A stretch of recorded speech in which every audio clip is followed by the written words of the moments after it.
మా చేపల గంపల పరిస్థితులు అయితే ఈ విధంగా ఉంటాయన్నమాట. ఒకవైపు చలి, ఒకవైపు మంచు 2 కలిపి మనుషులపైన ఒకేసారి దాడి చేస్తాయన్నమాట. కానీ తప్పదు, రెక్కాడితే గాని డొక్కాడిన పరిస్థితి.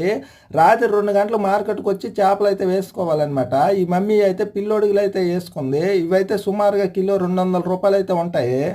చేపలు ఎక్కడ పాడైపోతావని చెప్పేసి ఈ నాన్న ముత్యం అయితే కొద్దిగా ఐస్ అయితే తెచ్చుకుందనమాట చేపల పైన వేసుకోవడానికి. బుట్టలలో వచ్చిన తర్వాత ఇలా టాప్ పైన అయితే బుట్టలు అయితే కట్టేస్తాము, పడిపోకుండా ఉండడం కోసం వల అయితే వేస్తాము. ఈ మంచులో అస్సలు రోడ్డు అంటూ కనిపించదు అనమాట. చూసుకుంటూ ఒక్కొక్కరికి ఒక్కొక్క ఊరైతే దింపాలి. మా పిన్ని అయితే కిల్లి చేపలు అయితే వేసుకుందనమాట.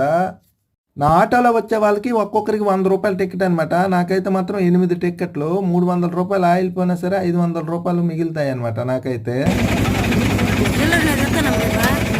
మా ఊరు నుండి అయితే సుమారుగా 50 కిలోమీటర్ల వరకు అయితే వస్తాము. వీళ్ళందరికీ దించేసరికి తెల్లారైతే అయిపోద్ది. మరెన్నో మంచి మంచి వీడియోస్ కోసం మన ఛానల్ ఫాలో చేయండి.